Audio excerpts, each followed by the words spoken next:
ಸಮರ್ಥವಾಗಿ ಅಡಗಿಸಿರುತ್ತೇವೆ. ನಮ್ಮ ದೋಷಗಳೇನೇ ಇದ್ದರೂ ಅವುಗಳೇ ನಮ್ಮನ್ನು ಅಮಲುತನದ ಮತ್ತು ದುಃಖಾವಸ್ಥೆಗೆ ತಲುಪಿಸಿದವುಗಳವು. ಹಾಗಾಗಿ ನಾವು ನಮ್ಮನ್ನೇ ಪರಿಶೀಲಿಸುವಾಗ ಸಂಪೂರ್ಣತೆ ಎನ್ನುವುದನ್ನು ಗಮನದಲ್ಲಿಡಬೇಕು. ಈ ಸಂಬಂಧದಲ್ಲಿ ನಮ್ಮ ಪ್ರಶ್ನೋತ್ತರಾವಳಿಗಳನ್ನು ಬರೆಯುವುದು ನಮಗೆ ಮುಂದುವರಿಯಲು ಮನಸ್ಸು ಇದೆ ಎಂಬುದಕ್ಕೆ ಇದು ಪ್ರಥಮ ನಿಜವಾದ ಪ್ರಯತ್ನವೆನ್ನುವುದು ಸಾಧ್ಯ. Thank you. ಈಗ ನಾವು 4ನೇ ಹೆಜ್ಜೆ ಕೊನೆ ಹಂತದಲ್ಲಿ ಇದ್ದೇವೆ. ನಿನ್ನೆ ಅರುಣ್ ರವರು ಬಹಳ ಸೊಗಸಾಗಿ ನಮಗೆ ಈ 4ನೇ ಮೆಟ್ಟಿಲಿನ ಬಗ್ಗೆ ವಿವರಣೆ ಕೊಡ್ತಾ ಇದ್ದಾರೆ. ಇವತ್ತು ಏನು ಸ್ವಲ್ಪ ಅನಾನುಕೂಲದಿಂದ ಅವರಿಗೆ ಬರ್ಲಿಕ್ಕೆ ಆಗ್ತಾ ಇಲ್ಲ, ನಾನು ಮುಂದುವರ್ಸ್ಕೊಂಡು ಹೋಗ್ತೇನೆ. ಸ್ನೇಹಿತರೆ, ಇದು 4ನೇ ಹೆಜ್ಜೆ ಬಗ್ಗೆ ನಮಗೆ ಒಂದು ಪ್ರಶ್ನಾವಳಿಗಳು ಬರ್ತದೆ, ಕ್ವಶನರಿ. ಬಹುಶಃ ಅದು 4ನೇ ಹೆಜ್ಜೆ ಮಾಡಿದವರಿಗೆ ಕೆಲವರಿಗೆ ಅದರ ಬಗ್ಗೆ ಅನುಭವ ಇರ್ಬೋದು, ಅನುಭವ ಇಲ್ಲದ್ರೆ ತೊಂದರೆ ಇಲ್ಲ. 4ನೇ ಹೆಜ್ಜೆಯಲ್ಲಿ ಹೆಚ್ಚಾಗಿ ಈಗ ನಮ್ಮ ಬಿಗ್ ಬುಕ್ ನೀವು ನೋಡಿದ್ರೆ ಅಲ್ಲಿ ಪ್ರಶ್ನಾವಳಿಗಳ ಒಂದು ಕಾಲಮ್ ಬರ್ತದೆ ಎಂದು.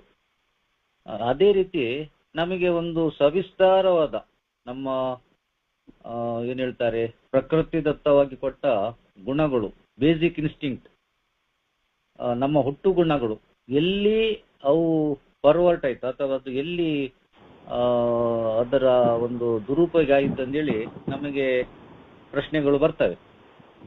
ನಮ್ಮ ಹುಟ್ಟು ಗುಣಗಳು ಗೊತ್ತಿವೆ, ನಮ್ಮ ಭದ್ರತೆ ಇರ್ಬೋದು, ಸಾಮಾಜಿಕ ಭದ್ರತೆ ಅಥವಾ ನಮ್ಮ ಲೈಂಗಿಕ ವಿಚಾರಗಳ ಬಗ್ಗೆ ಹೆಚ್ಚಾಗಿ ನಾವು ಪ್ರಶ್ನಾವಳಿಗಳು ಬರುವಾಗ ಅವ್ರು ಹೇಳ್ತಾರೆ, ಕೆಲವರು ಮೇಲೆ ಕೊಟ್ಟೆ ಅಂದ್ರೆ ಇದರಲ್ಲಿ ಮೊದಲು ಹೇಳಿದ ಪ್ರಶ್ನಾವಳಿಯನ್ನು ಆಕ್ಷೇಪಿಸಬಹುದು.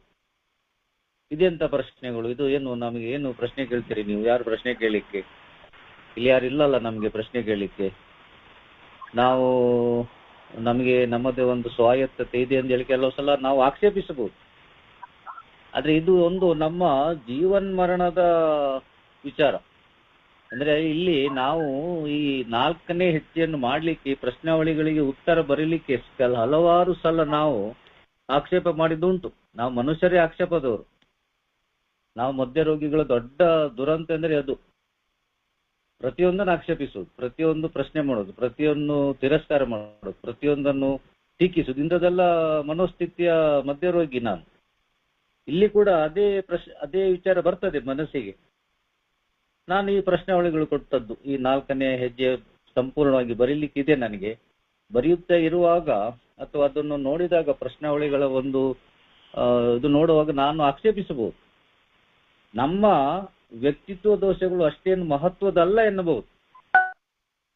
ಎಂತದು ಇದು ದೊಡ್ಡ ವಿಚಾರ ಅಲ್ಲ, ಇದೆಂತ ವಿಚಾರ, ನನ್ನ ವ್ಯಕ್ತಿತ್ವ ದೋಷ ಬಹಳ ಸಿಂಪಲ್, ನಾನು ದೊಡ್ಡದೇನಂತದೇನಲ್ಲ. ಕೆಲವು ಸಲ ನಾನೇ ಹೇಳಿದುಂಟ, ನಂದೇನು ಆಗಿಲ್ಲಪ್ಪ, ನಾನು ಇಲ್ಲಿ ಮುಂದೆ ಬರ್ತದೆ, ಅದ್ರ ಹಿಂದೆ ಕೂಡ ಬಂದಿದೆ.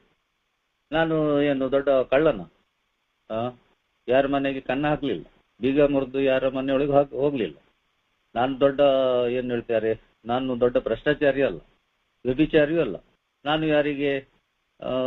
ಯಾರಿಗೆ ರೇಪ್ ಮಾಡಿದ್ದೇನೆ ನಾನು, ಅಥವಾ ನಾನು ಯಾರಿಗಾದರೂ ಮರ್ಡರ್ ಮಾಡಿದ್ದೇನೆ.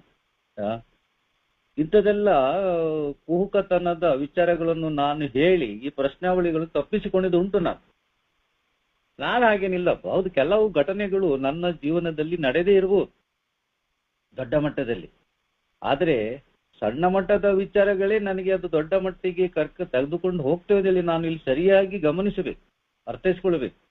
ಅದಕ್ಕೆ ಅವ್ರು ಹೇಳ್ತಾರೆ ಏನೆಂದ್ರೆ, ನಾನು ನನ್ನ ಪ್ರಶ್ನಾವಳಿಗಳಿಗೆ ನಾನು ಉತ್ತರ ನೀಡುವಾಗ ನನ್ನ ದೋಷಗಳ ಬಗ್ಗೆ, ಆ ದೋಷಗಳಿಂದಷ್ಟು ದೊಡ್ಡ ಮಹತ್ವದಲ್ಲಪ್ಪ, ದೊಡ್ಡ ವಿಚಾರ ಅಲ್ಲ. ನಾನು ಸಿಂಪಲ್ ಆಲ್ಕೋಹಾಲಿಕ್, ಸರಳ ಮದ್ಯ ರೋಗಿ. ಇಂಥದ್ದೆಲ್ಲ ನಾನು ಉತ್ತರ ಕೊಟ್ಟಿದ್ದುಂಟು, ತಪ್ಪಿಸಿಕೊಳ್ಳಿಕ್ಕೆ ಪ್ರಯತ್ನಿಸಿದುಂಟು. ಆದರೆ ಅವ್ರು ಹೇಳ್ತಾರೆ, ನನ್ನ ತಿಳುವಳಿಕೆಯಿಂದ ತನ್ನನ್ನೇ ನಾನು ಸರಿಯಾಗಿ ಪರೀಕ್ಷಿಸಿಕೊಂಡಲ್ಲಿ ಈ ಪ್ರಶ್ನೆಗಳಿಗೆ ಸಂಬಂಧಪಟ್ಟ ದೋಷಗಳಿರುವುದು ಕಂಡು ಬರ್ತದೆ. ನೋಡಿ, ಈಗ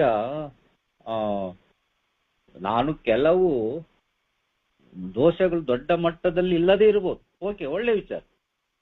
ಆದರೆ ಆ ಸಂಬಂಧಪಟ್ಟ ದೋಷಗಳಿಗೆ ಏನೋ ಕಾರಣ ಇದೆ ಅಂದ್ರೆ ಅಲ್ಲಿ ಅವ್ರು ಹೇಳ್ತಾರೆ, ಸಂಬಂಧಪಟ್ಟ ದೋಷಗಳು ನಾನು ಸರಿಯಾಗಿ ಪರೀಕ್ಷಿಸಿದರೆ ಅದಕ್ಕೇನೋ ಸಂಬಂಧ ಇದೆ. ನಾನು ದೊಡ್ಡ ಮಟ್ಟಿಗೆ ಹೋಗ್ಲಿಲ್ಲ, ಏನು ದೇವರು ನನ್ನನ್ನು ಕಾಪಾಡಿದ್ದಾರೆ ಎಂದು ನಾನು ಎಲ್ಲಿ ಭಾವಿಸಬೇಕು. ಕೆಲವು ಸಲ ದೊಡ್ಡ ದೊಡ್ಡ ಕುಹುಕತನ, ದೊಡ್ಡ ದೊಡ್ಡ ಏನ್ ಹೇಳ್ತಾರೆ ಮನಸ್ಸಿನಲ್ಲಿ ದೊಡ್ಡ ಮಟ್ಟದ ಇದಿರ್ತದೆ. ನನ್ನಂತ ಮಧ್ಯ ರೋಗಿಯಲ್ಲಿ ದೊಡ್ಡ ಮಟ್ಟದ ತಕ್ಷಣ ಏನಾದರೂ ತಪ್ಪಾದ್ರೆ, ಯಾರಾದ್ರೂ ನನಗೆ ವಿರೋಧ ಆದ್ರೆ ಮನಸ್ಸಿಗೆ ಬರುವುದು ಒಂದೇ, ಇನ್ನೊಂದು ಮರ್ಡರ್ ಮಾಡಬಾರ್ದು, ಮರ್ಡರ್ ಮಾಡಿ ಬಿಡ್ಬೇಕಂತೆ. ಅಥವಾ ಯಾರಾದರೂ ನನಗೆ ಟೀಕಿಸಿದರೆ ಅಥವಾ ನನ್ನನ್ನು ಯಾರಾದರೂ ಸ್ವಲ್ಪ ತಿದ್ದುಪಡಿ ಮಾಡಿದ್ರೆ ನನಗೆ ಅವನ ಮಟ್ಟಿಗೆ ಅವನ ಬಗ್ಗೆ ದೊಡ್ಡ ಒಂದು ಚಿತ್ರಣ ನನ್ನ ಮನಸ್ಸಿನಲ್ಲಿ ಮೂಡಿ ಬರ್ತದೆ. ಕೊಲೆ ಮಾಡುದು, ಮರ್ಡರ್ ಮಾಡಿಯೇ ಬಿಡುದು, ಇವನು ಇರಲೇಬಾರದು ಈ ಭೂಲೋಕದಲ್ಲಿ.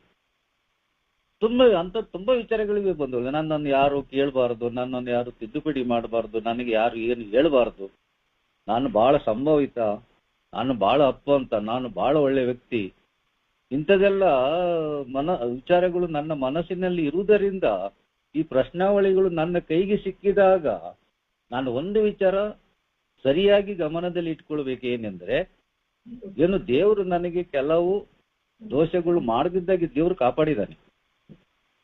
ಅಥವಾ ಎಷ್ಟೋ ಸಲ ನೇರವಾಗಿ ಹೇಳುವುದಾದ್ರೆ ಕೆಲವು ಕೃತ್ಯಗಳನ್ನು ಮಾಡಬೇಕೆಂದೇಳಿ ನಾನು ಕುಡಿತಕ್ಕೆ ಹೋದವನು ಅಲ್ಲಿ ಸ್ಮೃತಿ ತಪ್ಪಿ ಬಿದ್ದಿದ್ದೇನೆ. ಆದುದರಿಂದ ಆ ಕೃತ್ಯಗಳು ನನಗೆ ಮಾಡ್ಲಿಕ್ಕೆ ಆಗ್ಲಿಲ್ಲ. ಅಂದ್ರೆ ನನ್ನ ಕುಡಿತ ನನಗೆ ಬಿಡ್ಲಿಲ್ಲ ಕೆಲವೊಮ್ಮೆ. ಅಂದ್ರೆ ನಾನು ಮಾಡ್ಬೇಕೆಂದು ಹೊರಟಿದ್ದು, ಇಂಥದ್ದು ಒಂದು ದೊಡ್ಡ ಅಪರಾಧ ಮಾಡ್ಲಿಕ್ಕೆ ಹೊರಟಿದ್ದು ನಾನು. ಒಂದು 90 ಕುಡಿದು ಹೋಗೋಣ ಅಂತೇಳಿ ಸ್ವಲ್ಪ ಧೈರ್ಯ ಬೇಕಲ್ಲ. ಕಡೆ ಅಲ್ಲೇ ಬಾಕಿ, ವೈನ್ಶಾಪ್ ಅಲ್ಲೇ ಬಾಕಿ, ಅಲ್ಲಿ ಏನು ಬಚಾವದೆ ನಾನು. ಬಹುಶಃ ಇಲ್ದಿರ ಏನು ದುರಂತಗಳು ಆಗ್ತಿದ್ದವೇನು ನೋಡಿ. ಪ್ರತಿ ಒಂದು ದುರಂತಕ್ಕೆ, ಚಿಕ್ಕ ಮಟ್ಟದ ದುರಂತಕ್ಕೆ ಕಾರಣವೇ ನನ್ನ ಮನಸ್ಸಿನಲ್ಲಿ ಇರುವ ವಿಚಾರಗಳು, ದೋಷಗಳು ಸಂಬಂಧ ಇದೆ ಅದಕ್ಕೆ. ಯಾವುದನ್ನು ಕೂಡ ನಾನು ಆಕ್ಸಿಡೆಂಟ್ಲಿ ಯಾವುದೇ ದೋಷ ಆಗುದಿಲ್ಲ. ಅಂದ್ರೆ ಏನ್ ಹೇಳ್ತಾರೆ, ಗೊತ್ತಿಲ್ಲದೆ ನಾನು ದೋಷಕ್ಕೆ ಹೋಗುದಲ್ಲ, ದೋಷ ಮಾಡುದಲ್ಲ. ಅದರ ಬಗ್ಗೆ ಎಲ್ಲ ರೀತಿಯ ಒಂದು ತಯಾರಿ, ಸಿದ್ಧತೆ, ಪ್ಲಾನಿಂಗ್, ಮಾಸ್ಟರ್ ಪ್ಲಾನಿಂಗ್ ಎಲ್ಲ ಇದೆ ನನ್ನಲ್ಲಿ.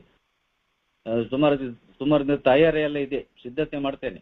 ಮತ್ತೆ ನಿಧಾನ ನಾನು ಅದನ್ನು ಅಳವಡಿಸ್ಲಿಕ್ಕೆ ನಾನು ಸಿದ್ಧತೆ ಮಾಡ್ತೇನೆ, ಪ್ರಯತ್ನ ಮಾಡ್ತೇನೆ. ಮತ್ತೆ ಕೆಲವು ಸಲ ಮಾಡ್ತೇನೆ, ಕೆಲವು ಸಲ ಆಗೋದಿಲ್ಲ, ಬೇರೆ ಬೇರೆ ಕಾರಣಗಳಿಂದ.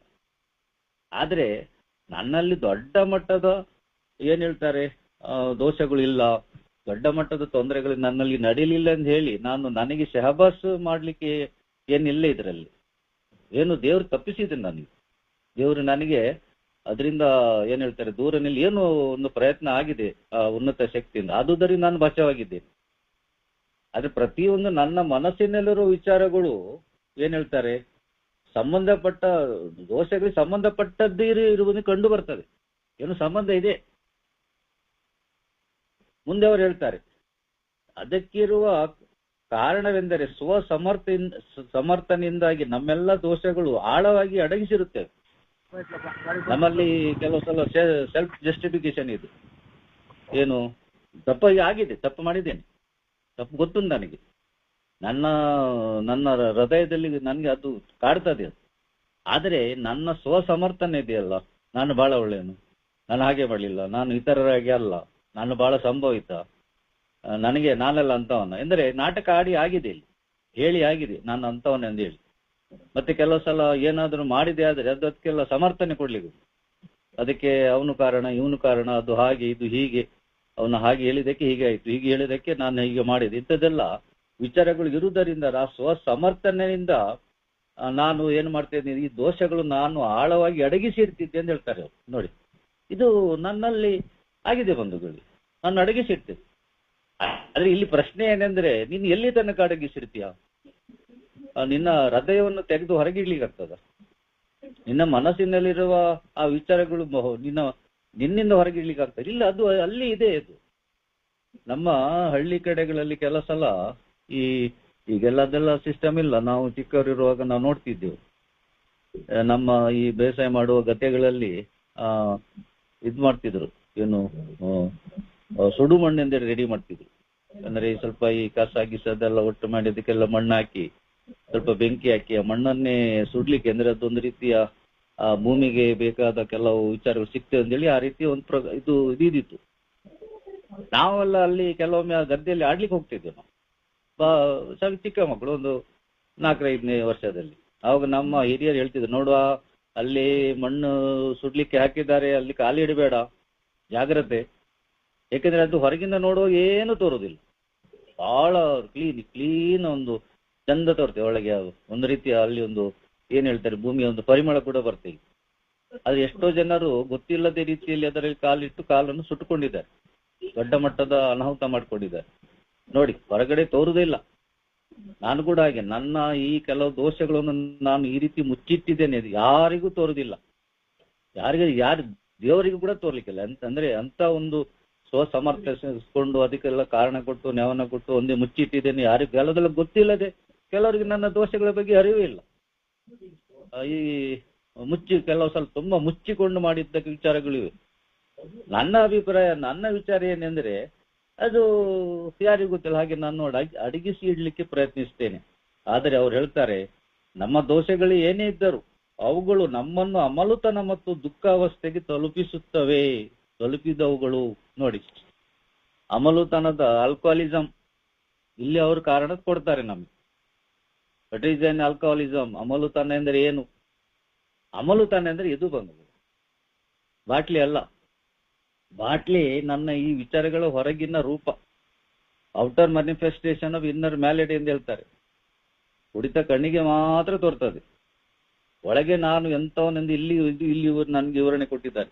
ನನ್ನ ದೋಷಗಳನ್ನು ನಾನು ಬಹಳ ಚಂದ ಮಾಡಿ ಅಡಗಿಸಿಟ್ಟಿದ್ದೇನೆ. ಬಹಳ ಅದು ಯಾರಿಗೂ ತೋರುದಿಲ್ಲ, ಅದು ನನಗೆ ಮಾತ್ರ ಗೊತ್ತು.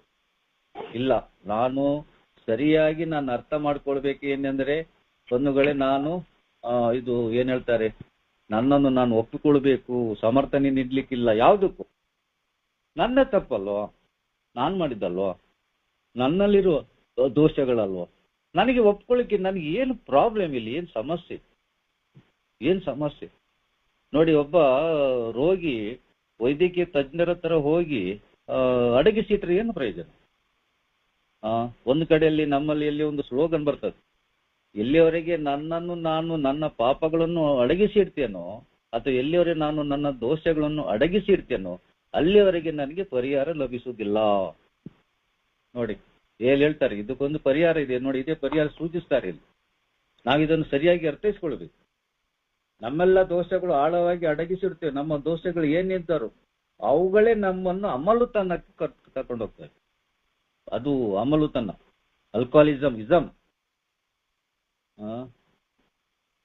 ಇಸಮ್ಗೆ ಕೊಂಡೋಗ್ತದೆ, ಕಾಯಿಲೆಗೆ ಕೊಂಡೋಗ್ತದೆ. ಕಾಯಿಲೆ ಎಲ್ಲಿಯೂ ಇದೆ, ಕಾಯಿಲೆ ಗುಣ ಆಗುದಿಲ್ಲ. ನಾವು ಸಾಯೋವರೆಗೆ ಮಧ್ಯ ರೋಗಿಗಳು. ಆದರೆ ಅದು ಕಾಯಿಲೆ ಉಲ್ಬಣ ಆಗ್ಲಿಕ್ಕೆ ಅಥವಾ ಕಾಯಿಲೆ ಅಲ್ಲಿಯೇ ಇಡ್ಲಿಕ್ಕೆ, ಚೇತರಿಕೆ ಪಡೆಯದೇ ಇರ್ಲಿಕ್ಕೆ ಕಾರಣ ಇದು ದೊಡ್ಡ ಕಾರಣ. ನಾವು ಡೇ ಬೈ ಡೇ ಚೇತರಿಕೆ ಪಡೆದು ಹೋಗ್ಬೇಕು. ನಮ್ಮಲ್ಲಿ ಆ ಬದಲಾವಣೆ ಬರಲೇಬೇಕು. ನಾವು ಮುಕ್ತಾರ ಕಾಯಿಲೆ ಗುಣ ಆಗುದಿಲ್ಲ, ಕ್ಯೂರ್ ಆಗುದಿಲ್ಲ, ಆದರೆ ಚೇತರಿಕೆ ಖಂಡಿತ ಪಡಿತೇವೆ ನಾವು. ಕಾಯಿಲೆ ಗುಣ ಆಗದಿದ್ರು ನಾವು ಚೇತರಿಕೆ ಪಡೀಲಿಕ್ಕೆ ಸಾಧ್ಯ ಆಗ್ತದೆ. ಸಾಧ್ಯ ಆಗುವ ಹಾಗೆ ಮಾಡೋದು ಈ ನಮ್ಮ ಪಟ್ಟಿ. ಮತ್ತೆ ಮುಂದುವರಿಸಿಕೊಂಡು ನೋಡಿ, ಅದು ಒಂದು ನಮ್ಮನ್ನು ಅಮಲುತನ ಮತ್ತೆ ದುಃಖಾವಸ್ಥೆಗೆ, ನಮ್ಮ ಎಲ್ಲ ದುಃಖಾವಸ್ಥೆಗೆ ಕಾರಣ ಇದು. ನಾವು ಸಾವಿರದೊಂದು ಹೇಳ್ತೇವೆ, ನಮ್ಮಲ್ಲಿ ಅದು ಇದು ಮತ್ತೊಂದು ಕಾರಣ, ಕಷ್ಟ ನೋವು ತುಂಬಾ ಇದೆ. ದುಃಖದ ಬಗ್ಗೆ ಮಾತಾಡ್ತೇವೆ, ನಮ್ಮ ದುಃಖದ ಬಗ್ಗೆ ನಮ್ಗೆ ಗೊತ್ತಿದೆ. ಆದ್ರೆ ಮೂಲ ಕಾರಣ ಯಾವ್ದು? ಇದು ಅಡಗಿಸಿ ಇಟ್ರಿಂದ. ನನ್ನಲ್ಲಿರುವ ದೋಷಗಳು ನಾನು ಅಡಗಿಸಿಡುದು, ಬೇರೆಯವರಿದಲ್ಲ. ನಾನು ನಾಟಕ ಮಾಡ್ತೇನೆ, ನಾಳೆ ಸಂಭವ ಆಯ್ತು, ನಾನು ಭಯಂಕರ ಒಳ್ಳೆ, ಅದಕ್ಕೆ ನಾನು ಅದರಲ್ಲಿ ನನಗೆ ಒಳ್ಳೆ ಇದು ಉಂಟು, ಸರ್ಟಿಫಿಕೇಟ್ ಉಂಟು. ನಾನು ಎಷ್ಟು ಅಡಗಿಸಿರ್ತೇನೆ ಅಂದ್ರೆ, ಯಾವ ರೀತಿ ನಾನು ನಾಟಕ ಮಾಡ್ತೇನೆ ಅಂತ ಹೇಳಿದ್ರೆ ಅದು ನನಗೆ ಮಾತ್ರ ತಿಳಿದಿತ್ತು. ಏನೆಲ್ಲಿ ಬಂದದ್ದು ಇಲ್ಲಿ ಮುಂದುವರ್ಸ್ಕೊಂಡು ಹೋಗ ಕೊನೆಯ ಪ್ಯಾರ. ಹಾಗಾಗಿ ನಾವು ನಮ್ಮನ್ನೇ ಪರಿಶೀಲಿಸುವಾಗ ಸಂಪೂರ್ಣತೆ ಎನ್ನುವುದನ್ನು ನಾವು ಗಮನದಲ್ಲಿ ಇಡಬೇಕು. ನೋಡಿ, ಇಲ್ಲಿ ಮಾತು ಬರ್ತದೆ, ಸಂಪೂರ್ಣತೆ ಎಂದು ನಾವು ಗಮನದಲ್ಲಿ ಇಡಬೇಕು. ಅಂದ್ರೆ ಎಲ್ಲದನ್ನು ನಾನು ಎಲ್ಲ ದೋಷಗಳ ಪಟ್ಟಿ ಮಾಡಬೇಕು. ನನಗೆ ನೆನಪಿರು ಹುಡುಕಿ, ಅಲ್ಲಿ ಶೋಧನಾತ್ಮಕ ಅವ್ರು ಹೇಳ್ತಾರೆ, searching and fearless moral inventory. ಶೋಧನಾತ್ಮಕವಾಗಿ ಮತ್ತೆ ಭಯವಿಲ್ಲದೆ ನಾನು ದೋಷಗಳ ಪಟ್ಟಿ ಮಾಡ್ಬೇಕಾಗ್ತದ, ಬರಿಬೇಕು, ಹುಡುಕಬೇಕು, ಪ್ರಶ್ನೆ ಒಳಗೆ ಉತ್ತರ ಕೊಡಬೇಕು ಸಂಪೂರ್ಣವಾಗಿ. ಇಲ್ಲ, ನಾನು ಈ ಸಲ ಒಂದು 50% ಮಾಡ್ತೇನೆ, ಮತ್ತೆ ಕಡೆ 50% ಮತ್ತೆ ಮಾಡ್ತೇನೆ, ಅಥವಾ ಈ ಸಲ ಒಂದು ಎಷ್ಟು ನೆನಪಿಗೆ ಬರ್ತದೆ ಅದು ಬರ್ಕೊಂಡು ಹೋಗ್ತೇನೆ. ನಾನು ಬರೆದಿದ್ದೇನೆ. ಬರೆಯುವಾಗ ಕೆಲವು ಸಿದ್ಧತೆಗಳು ನಾನು ಮಾಡ್ಲಿಕ್ಕಿದೆ. ಉನ್ನತ ಶಕ್ತಿಯ ಸಹಾಯ ತಗೊಳ್ಬೇಕು. ನನ್ನ ಪ್ರಾಯೋಜಕರು ಇರ್ಬೋದು ಅಥವಾ 4ನೇ ಹೆಜ್ಜೆಗೆ ನನಗೆ ತಯಾರಿ ಮಾಡ್ಲಿಕ್ಕೆ ಬಂದವರು ಅವರು ನನ್ನ ಮುಂದೆ ಎಲ್ಲ ವಿಚಾರ ಇಡ್ತಾರೆ. ನನ್ನ ಮುಖ ಕನ್ನಡಿಯಲ್ಲಿ ನೋಡುವ ಹಾಗೆ ಅವರು ಪ್ರಯತ್ನಿಸ್ತಾರೆ, ಸಹಾಯ ಮಾಡ್ತಾರೆ. ಇಲ್ಲಿ ನೋಡಿ, ನಮ್ಮಲ್ಲಿ ಸಹಾಯ ಮಾಡೋರು ನಮ್ಮಲ್ಲಿ ಬೇಕಾದಷ್ಟು ಮಂದಿ ಇದ್ದಾರೆ. ತುಂಬಾ ಜನ ಉತ್ಸುಕರಾಗಿ ಕೂಡ ಆಗಿದೆ. ನಾನು ಅವರ ಸಹಾಯವನ್ನು ತೆಗೆದುಕೊಳ್ಬೇಕು. ನಾನು ಸಹಾಯವನ್ನು ಯಾಚಿಸಿದ್ರೆ ಕೊಟ್ಟು ಸಹಾಯ ಮಾಡ್ತಾರೆ ನಾನು.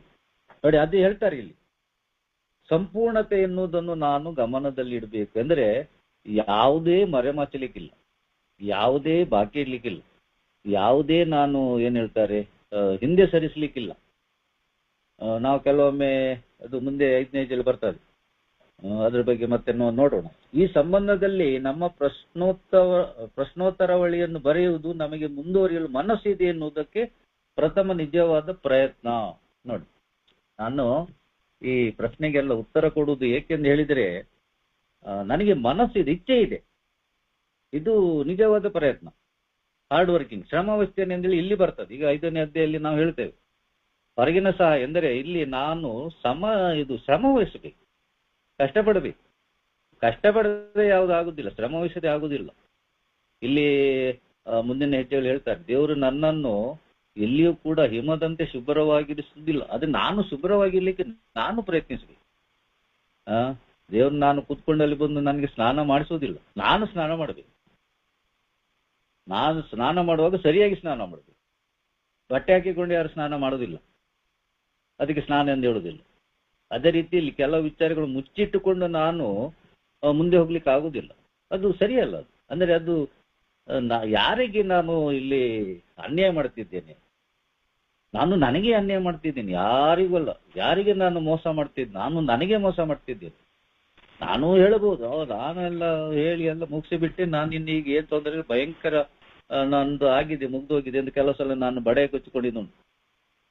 ನಾನು 4ನೇ ಹೆಜ್ಜೆ ಬರೆದಿದ್ದೇನೆ, ನಾನು ಮಾಡಿದ್ದೇನೆ, ನಾನು ಏನ್ ಹೇಳ್ತಾರೆ ಶೋಧನಾತ್ಮಕವಾಗಿ ಮಾಡಿದ್ದೇನೆ, ಭಯರಹಿತವಾಗಿ ಮಾಡಿದ್ದೇನೆ. ಆದರೆ ಇಲ್ಲಿ ಅವ್ರು ಹೇಳ್ತಾರೆ, ಈ ಪ್ರಶ್ನೆ ಒಂದು ವಿಚಾರ ಹೇಳ್ತಾರೆ, ಏನೆಂದು ಹೇಳಿದ್ರೆ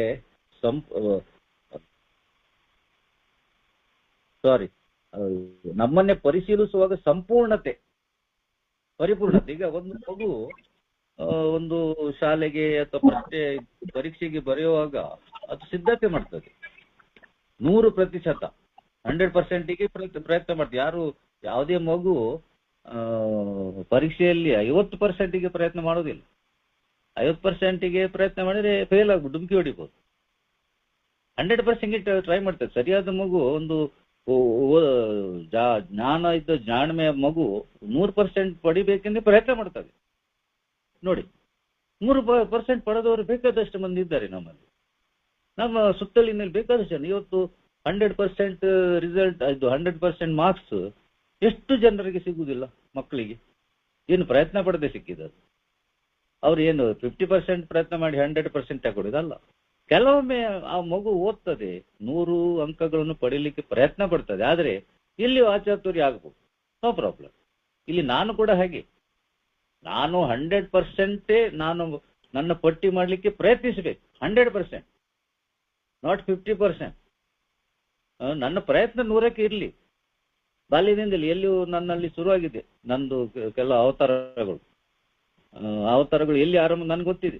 ಬೇರೆಯವ್ರಿಗೆ ನನಗೆ ಹೇಳ್ಬೇಕು, ನನ್ನನ್ನು ಕೂತ್ಕೊಂಡು ಸ್ವಲ್ಪ ಸರಿಯಾಗಿ ಯೋಚಿಸಿದರೆ, ನನ್ನನ್ನು ನಾನು ಪರೀಕ್ಷಿಸಿದ್ದರೆ ನನ್ಗೆ ಗೊತ್ತಾಗುತ್ತೆ, ತೋರ್ತದೆ ನಾನು ಎಲ್ಲಿ ಆರಂಭವಾದ. ಇವು ಬಾಲ್ಯದಲ್ಲೇ ಇರಬಹುದು. ನನಗೆ ಬಾಲವಾಡಿಯಲ್ಲಿ ಕೆಲವು ಹೋಗೋಕೆ ಚಿಕ್ಕ ಪುಟ್ಟ ಇದಿದೆ. ಯಾರಿಗೂ ಮಗು ಇದೊಂದು ಪೆನ್ಸಿಲ್ ತೆಗೆದು ಕಡ್ಡಿ ಬಳಪ ತೆಗೆದು ಆಚೆ ಕಡೆ ಇಡುವುದು, ಅದು ಹುಡುಕುವಾಗ ನಗಾಡೋದು, ಗೊತ್ತಿಲ್ಲದ ಹಾಗೆ ಸುಮ್ಮನೆ ಕೂತ್ಕೊಳ್ಳೋದು, ಪೆದ್ದನಾಗಿ ಮಾಡೋದೆಲ್ಲ ಮಾಡೋದು, ಮತ್ತೆ ಪೆದ್ದನಾಗಿ ಕೂತ್ಕೊಳ್ಳೋದು. ನನ್ನ ಮನಸ್ಸು ಇದು ದೊಡ್ಡದಲ್ಲ, ಇದೆಲ್ಲ ಸ್ವಲ್ಪ ಗಮ್ಮತ್ತಿಗೆ. ಆದರೆ ಇತರರ ಮೇಲೆ ಅದರ ಮೇಲೆ ಎಷ್ಟು ಪರಿಣಾಮ ಆಗಿದೆ, ಎಷ್ಟು ನಾನು ಅವರಿಗೆ ನೋಯಿಸಿದ್ದೇನೆ. ಇನ್ನೊಂದು ರೀತಿಯಲ್ಲಿ ಮಾತನಾಡುವುದೇ ಬಪ್ಪರ್, ಮಾತನಾಡುವುದೇ ಇದು ಏನ್ ಹೇಳ್ತಾರೆ ತಲೆ ಮೇಲಿನ ಏನಿರ್ಲಿ. ನಾನಿವತ್ತು ಆದಷ್ಟು ಪ್ರಯತ್ನ ಮಾಡಿ ಸಂಪೂರ್ಣನಾಗಿ ನಾನಿಲ್ಲಿ ಏನ್ ಹೇಳ್ತಾರೆ ಒಂದು ವಿಚಾರ ನಾನು ಬರ್ಕೊಂಡು ಹೋಗ್ಬೇಕು. ಅದರಲ್ಲಿ ಒಂದು ಸೆಂಟೆನ್ಸ್ ಏನು ತಪ್ಪಿ ಹೋಗಿದೆ ಕನ್ನಡದಲ್ಲಿ. ಅದು ಯಾವುದೆಂದು ಹೇಳಿದರೆ, it will be an aid to clear thinking and honest appraisal. Clear thinking ಅದೊಂದು ವಾಕ್ಯಲ್ಲಿ ಕನ್ನಡದಲ್ಲಿ ಬಿಟ್ಟು ಹೋಗಿದೆ. ಅದು ಅವರು ಹೇಳ್ತಾರೆ, ಕ್ಲಿಯರ್ ಥಿಂಕಿಂಗ್ ಅಂದ್ರೆ ಸರಿಯಾಗಿ ಯೋಚಿಸುವುದು ಮತ್ತೆ ಪ್ರಾಮಾಣಿಕನಾಗಿ ಈ ಹೆಜ್ಜೆಯನ್ನು ಮಾಡುವುದು. ಆ ಒಂದು ವಾಕ್ಯಲ್ಲಿ ಇನ್ನು ಸ್ವಲ್ಪ ಆಚೆ ಆಗಿ ತೊಂದರೆ ಇಲ್ಲ, ಆದ್ರೆ ಇಂಗ್ಲಿಷ್ ಅಲ್ಲಿ ಬಹಳ ಚೆನ್ನಾಗಿ ಕೊಟ್ಟಿದ್ದಾರೆ. It will be an aid to clear thinking and honest appraisal. ನಾನು ಸರಿಯಾಗಿ ಯೋಚಿಸ್ಬೇಕು, ಸರಿಯಾಗಿ ಗಮನದಲ್ಲಿ ಇಡಬೇಕು. ನಾನು ಏನು ನನ್ನ ಅವಸ್ಥೆಯನ್ನು, ನನ್ನ ದೋಷಗಳು ಸರಿಯಾಗಿ, ಮತ್ತೆ ನಾನು ಪ್ರಾಮಾಣಿಕನಾಗಿರ್ಬೇಕು. ಇಲ್ಲಿ ನೋಡಿ, ನಮ್ಮ ಕಾರ್ಯಕ್ರಮದ ಬೊಂಡೆ ಇಲ್ಲಿ ಬರ್ತದೆ, ತಿರುಳೆ ಇಲ್ಲಿ ಬರ್ತದೆ. ಅಲ್ಲಿ 5ನೇ ಅಧ್ಯಾಯದಲ್ಲಿ ಹೇಳ್ತಾರೆ, ಪ್ರಾಮಾಣಿಕತೆ ಯೋಗ್ಯತೆಯನ್ನು ಪಡೆದರೆ ಖಂಡಿತವಾಗಿ ಚೇತ. ಅಂದ್ರೆ ಇಲ್ಲಿ ನಾನು ನೋಡಿ, ಇಲ್ಲಿ ಏನ್ ಹೇಳ್ತಾರೆ, ಇನ್ ಆಕ್ಷನ್, ಕಾರ್ಯರೂಪಕ್ಕೆ ಬರ್ಬೇಕು. ನಾ ಕಾರ್ಯರೂಪಕ್ಕೆ ತರಬೇಕು. ನನ್ನ ಪ್ರಾಮಾಣಿಕತೆಯನ್ನು ಇಲ್ಲಿ ಕಾರ್ಯರೂಪಕ್ಕೆ ತರುವಂತ ವಿಚಾರ ಇದು. 4ನೇ ಮೆಟ್ಟಲ್ಲಿ ಬರ್ಕೊಂಡು ಹೋಗ್ತೇನೆ ನಾನು, ಬರಿಬೇಕು. ಕಣ್ಣು ಮುಚ್ಚಿ ಏನು ಕಾಟಾಚಾರಕ್ಕೆ ಅಲ್ಲ, ಅಥವಾ ನಾನು ಮಾಡಿದ್ದೇನೆ ಅಂತ ಹೇಳಿ ಹೇಳ್ಕೊಳ್ಳಿಕ್ಕೆ, ಬಡೆ ಕೊಚ್ಚಿಕೊಳ್ಳಿಕ್ಕೂ ಅಲ್ಲ. ಬಡೆ ಕೊಚ್ಚಿಕೊಳ್ಳುವ ಅಗತ್ಯ ಇಲ್ಲ. ಇದು ನನ್ನಿಂದ ಬೇರೆಯವರಿಗೆ ಇದು ಆಕರ್ಷಣೆ ಆಗುದು. ಅವರು ಮಾಡಿದ್ದಾರೆ, ಚೆನ್ನಾಗಿದ್ದಾರೆ, ಅವರ ಆ ಮುಖದಲ್ಲಿ ತೋರ್ತದೆ ಇದು ಪ್ರಸನ್ನತೆ. ಏನು ಅವ್ರು ಹಾಗೆ ಅವರಲ್ಲಿ ಚೆನ್ನಾಗಿದ್ದಾರೆ ಅವರೆಂದು. ದೊಡ್ಡ ವ್ಯಕ್ತಿ ಆಗ್ಲಿಕ್ಕೆ ಇಲ್ಲಿ ಬರುವುದಲ್ಲ, ನನ್ಗೆ ಅದು ವ್ಯಕ್ತಿ ಆಗುವಾಗ ಅಗತ್ಯ ಕೂಡ ಇಲ್ಲಲ್ಲ. ವ್ಯಕ್ತಿಯಾಗಿ ಆಗಿದೆ, ವಾಯಿನ್ಶಾಪಲ್ಲೆಲ್ಲ ವ್ಯಕ್ತಿಯಾಗಿ ಎಲ್ಲ ಮುಗಿಸ್ಕೊಂಡು ಬಂದವನು ಇಲ್ಲಿ. ಪುನಃ ಅದಕ್ಕೆ ಹೋದರೆ ಅದು ಪುನಃ ಅಲ್ಲಿ ಅವ್ರು ಹೇಳ್ತಾರೆ, ಅದು ಇಲ್ಲಿ ಕೊಟ್ಟಿದ್ದಾರೆ ಬಹಳ ನೇರವಾಗಿ, ಬಹಳ ಚಂದ ಮಾಡಿ ಕೊಟ್ಟಿದ್ದಾರೆ. ನೀನು ಈ ರೀತಿ ಬಾಕಿ ಇಟ್ರೆ ಏನು ಹಿಂದೆ ಹೇಳಿದ್ರು ಅವರು, ಅಮಲುತನ ಮತ್ತೆ ದುಃಖಾವಸ್ಥೆಗೆ ತಲುಪುತ್ತೀಯ, ಅದರಿಂದ ಹೊರಗೆ ಬನ್ನಿ. ಇದು ನನ್ನ ಅಮಲುತನದಿಂದ ಹೊರಗೆ ಬರುವ ಕಾರ್ಯಕ್ರಮ. ಕಾಯಿಲೆ ಇರ್ಬೋದು, ಅದರಿಂದ ನಾನು ರಿಕವರಿ ಆಗ್ಬೇಕು, ಚೇತರಿಕೆ ಪಡಿಬೇಕು, ಸಂಪೂರ್ಣವಾಗಿ ನಾನು ಬರ್ಕೊಂಡು ಹೋಗ್ಬೇಕು. ಎಷ್ಟು ಆಗ್ತದೆ ಅಷ್ಟು ಸಮಯ ತಕೊಳ್ಬೇಕು. ನಾನು ಮೊನ್ನೆ ಒಬ್ಬರ ಹತ್ರ ನಾನು ಹೀಗೆ 4ನೇ ಹೆಜ್ಜೆ ಬಗ್ಗೆ ನಾಡದೊಂದು ಮಂಗಳೂರಲ್ಲಿ ಕಾರ್ಯಾಗಾರ ಇದೆ, ಅದಕ್ಕೆ ನಾನು ಅವ್ರ ಹತ್ರ ಮಾತನಾಡುವಾಗ, ಸರ್ ಹೇಗೆ ಎಷ್ಟು ಸಮಯ ಬೇಕು, ಅವರು ಒಂದು ಮಾತು ಹೇಳಿದರು, ಮಿನಿಮಮ್ 5 to 6 hours ಮಾರ್ಕ್, ಅಷ್ಟು ಇದೆ ಅದರಲ್ಲಿ, ಅಷ್ಟು ಬರೀಲಿಕ್ಕಿದೆ. ನಾವು ಕಾಟಾಚಾರಕ್ಕೆ ಮಾಡ್ಲೇಬಾರ್ದು ಅಂತ ಹೇಳಿದರು. ಹೌದು, ಇದು 1 ಗಂಟೆ 2 ಗಂಟೆಯಲ್ಲಿ ಮುಗಿಸುವ ಇದಲ್ಲ, ಇದು ಏನ್ ಹೇಳ್ತಾರೆ, ಇದು ವರ್ಕ್ಶಾಪ್, ಇದು ನಾವು ಸರಿಯಾಗಿ ಬರಿಬೇಕು. ಅದಕ್ಕೆ ನೀವು ಅಲ್ಲಿ ಯಾರು ಅದನ್ನು ಮಾಡ್ತಾರೆ ಅವರಿಗೆ ತಿಳಿಸಿ ಅಂತ ಹೇಳಿ ಸ್ವಲ್ಪ ಒಳ್ಳೆ ಸಮಯ ಕೊಡಿ. ಮತ್ತೆ ನಾವು ಗಡಿಬಿಡಿಯಲ್ಲಿ ಬಂದು ಮಾಡುದು ಕೂಡ ಅಲ್ಲ, ಅವಸರದಲ್ಲಿ ಬರುವುದು, ಇಂಥದ್ದು ಬರೆಯುವುದು, ಅರ್ಧಂಬರ್ಧ ಮಾಡುದು, ನೋಡಿ ಅದು ಸರಿ ಅಲ್ಲ. ಒಂದು ವಿಚಾರ ಇದೆ, ಹಲವು ಕೆಲಸಗಳನ್ನು ಒಂದೇ ಸಲ ಮಾಡೋದಂದ್ರೆ ಯಾವುದನ್ನು ಕೂಡ ನಾನು ಸರಿ ಮಾಡುವುದಿಲ್ಲ ಅಂದ್ರೆ ಅರ್ಥ. ಆದ್ರೆ ಒಂದು ಕೆಲಸ ಸರಿಯಾಗಿ ಮಾಡುವುದಂದ್ರೆ ನಾವು ಸರಿಯಾಗಿ ಮಾಡ್ಬೇಕದು. ಅಲ್ಲಿ ಅದು ಹೇಳ್ತಾರೆ, ನಾನು ಸರಿಯಾಗಿ ಯೋಚಿಸಬೇಕು, ಮತ್ತೆ ನಾನು ಅಲ್ಲಿ ಪ್ರಾಮಾಣಿಕನಾಗಿರ್ಬೇಕು. ಈ 4ನೇ ಹೆಜ್ಜೆ ಬಹಳ ಅಗತ್ಯ. ಎಲ್ಲ ಹೆಜ್ಜೆಗಳು ಅಗತ್ಯ ಬಂದಳು, ಆದರೆ ನಾನು ಪಟ್ಟಿ ಮಾಡುವಾಗ ಬಹಳ ಒಂದು ಏನ್ ಹೇಳ್ತಾರೆ, ಶ್ರದ್ಧೆಯಿಂದ ಮಾಡಬೇಕು, ಪ್ರಾಮಾಣಿಕನಾಗಿ ಮಾಡಬೇಕು, ಒಳ್ಳೆ ಯೋಚಿಸಿಕೊಂಡು ಮಾಡಬೇಕು. ಆ ಹೆಜ್ಜೆಯಲ್ಲಿ ಕೊಟ್ಟಿದ್ದಾರೆ, fearless searching, fearless and moral invent. ನನ್ನ ಪಟ್ಟಿಯಲ್ಲಿ ನೈತಿಕತೆ ಇರಬೇಕು. ಏನೇಲಿ ಬಂಧುಗಳು, ಬಹುಶಃ ನಾವು ಅದರ ಬಗ್ಗೆ ಹೆಚ್ಚಿನ ವಿವರಗಳನ್ನು ನಮಗೆ ಇದು ಹಿಂದೆ ಕೂಡ ಆಲಿಸಲಿಕ್ಕೆ ಸಿಕ್ಕಿದೆ, ಪುಸ್ತಕದಲ್ಲಿ ಇದೆ. 12/12 ಪುಸ್ತಕದಲ್ಲಿ ಓದಿ ಇಂಗ್ಲಿಷ್ ಮತ್ತೆ ಕನ್ನಡ ಸರಿಯಾಗಿ ರೆಫರ್ ಮಾಡ್ಲಿಕ್ಕೆ ಪ್ರಯತ್ನ ಮಾಡಿ. ಇಂಗ್ಲಿಷಿಗೆ ಸ್ವಲ್ಪ ಕಷ್ಟ, ತೊಂದರೆ ಇಲ್ಲ, ಕನ್ನಡದಲ್ಲಿ ಬೇಕಾದಷ್ಟು ವಿಚಾರಗಳು ಇವೆ. ಸ್ವಲ್ಪ ಮನದಟ್ಟು ಮಾಡ್ಕೊಂಡನ. ಮತ್ತೆ ಇವಾಗಲೇ ನಾನು ಈಗ 5ನೇ ಮೆಟ್ಟಿಲಿಗೆ ಅಥವಾ ಹೆಜ್ಜೆಗೆ ಹೋಗುವ ಮೊದಲೇ ನಾನು ನಿಮ್ಮಲ್ಲಿ ಒಂದು ವಿನಂತಿಸುವುದು ಏನೆಂದ್ರೆ, ಏನಾದ್ರೂ ಕೇಳಲಿಕ್ಕಿದ್ರೆ ಕೇಳಿ. ನಾನು ಉತ್ತರ ಕೊಡೋನಲ್ಲ, ನೇರವಾಗಿ ಹೇಳ್ತೇನೆ. ನಾನು ಉತ್ತರ ಕೊಡುವ ಮಟ್ಟಿಗೆ ತಲುಪಲಿಲ್ಲ.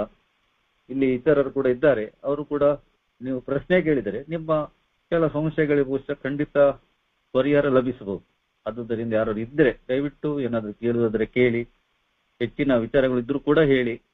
ಖಂಡಿತವಾಗಿ ನಮ್ಮಲ್ಲಿ ಅಂತವ್ರು ಇದ್ದಾರೆ, ಈ ಸಭೆಯಲ್ಲಿ ಇದ್ದಾರೆ, ಆನ್ಲೈನ್ ಇದ್ದಾರೆ, ಅದ್ರ ಬಗ್ಗೆ ತಿಳುವಳಿಕೆ ಇದ್ದಾರೆ, ಅನುಭವದವರು ಇದ್ದಾರೆ. ದಯವಿಟ್ಟು ಕೇಳಿ ಅಥವಾ ತಿಳಿಸಿ, ನಮಗೂ ಕೂಡ ತಿಳಿಸಿ. ನನಗೂ ಕೂಡ ಈ ತರ ನಾನು ಆಲಿಸಬೇಕು. ಓಕೆ, ಸ್ವಲ್ಪ ಸಮಯ ಕೊಡ್ತೇನೆ ಬಂಧುಗಳು. ನನ್ನ ಹೆಸರು ಮಧು, ನಾನೊಬ್ಬ ಚೇತರಿಸುತ್ತಿರುವ ಅಮೂಲ್ ರೋಗಿ. ಸರ್, ನನ್ನ ಪ್ರಶ್ನೆ, 4ನೇ ಹೆಜ್ಜೆಯಲ್ಲಿ ಶೋಧನಾತ್ಮಕವಾಗಿ ಹಾಗೂ ನಿರ್ಭೀತವಾಗಿ ನೈತಿಕ ಪಟ್ಟಿಯನ್ನು ಮಾಡಿದೆವು.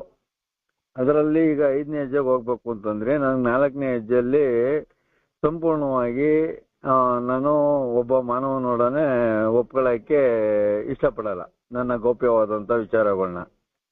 ಹ್ಮ್ ಅದು ಏನಕ್ಕೆ ಯಾಕೆ ನಾನು ಈಗ ಒಬ್ರು ಸ್ಪಾನ್ಸರ್ ತಗೊಂಡಿದ್ದೀನಿ, ಅವ್ರ ಹತ್ರ ನಾನು ಸಂಪೂರ್ಣವಾಗಿ ನನ್ನ ಲೈಂಗಿಕ ಸಮಸ್ಯೆ ಇರ್ಬೋದು ಇಲ್ಲ ಮನೆ ಸಮಸ್ಯೆ ಇರ್ಬೋದು ಅದನ್ನ ಸಂಪೂರ್ಣವಾಗಿ ಒಪ್ಕೊಳ್ಳೋಕೆ ಮನ್ಸು ಒಪ್ಪಲ್ಲ.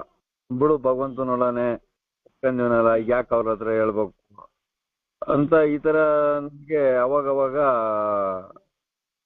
ಅದು ಕಾಡ್ತದ. ಅದು ಏನಕ್ಕೆ ಅನ್ನೋದು ಗೊತ್ತಾಯ್ತಲ್ಲ. ಓಕೆ, ಗೊತ್ತಾಯ್ತು, ಆಯ್ತು. ಮತ್ತು ಸರಿ, ನೀವು ಹೇಳೋದು ವಿಚಾರ ಗೊತ್ತಾಯ್ತು. ನೋಡುವ, ಅದು ಈಗ ಒಂದು ವಿಚಾರ ಹೇಳಿಕ್ಕೆ ಬಯಸ್ತೇನೆ ಆರಂಭದಲ್ಲಿ. ಈಗ ನಾವು 4ನೇ ಹೆಜ್ಜೆಯಲ್ಲಿ ಇದ್ದೇವೆ, 5ನೇ ಹೆಜ್ಜೆಗೆ ಬರಲಿಲ್ಲ. ಈಗ ಸ್ವಲ್ಪ ಹೊತ್ತಲ್ಲಿ ನಾವು ಆರಂಭಿಸೋಣ. ಮುಂದೆ ಅರುಣರು ಕೂಡ ಅದನ್ನು ಮುಂದುವರ್ಸ್ಕೊಂಡು ಹೋಗ್ತಾರೆ. ಈ ವಿಚಾರದಲ್ಲಿ ಯಾರಿಗಾದ್ರೂ ಏನಾದರೂ ತಮ್ಮ ಅನುಭವದ ಮುಖಾಂತರ ಏನಾದ್ರು ಹೇಳಲಿಕ್ಕಿದ್ರೆ ಹೇಳ್ಬೋದು. ನಮ್ಮ ಮಧುರವರಿಗೆ, ಮಧುರವರ ಒಂದು ಸಂಶಯ ಉಂಟು. ಸಂಶಯ ಅಲ್ಲದು, ಅದು ಒಂದು ಸಾಮಾನ್ಯ ವಿಚಾರ. ಯಾರು ಹೇಳ್ಬೋದಾ?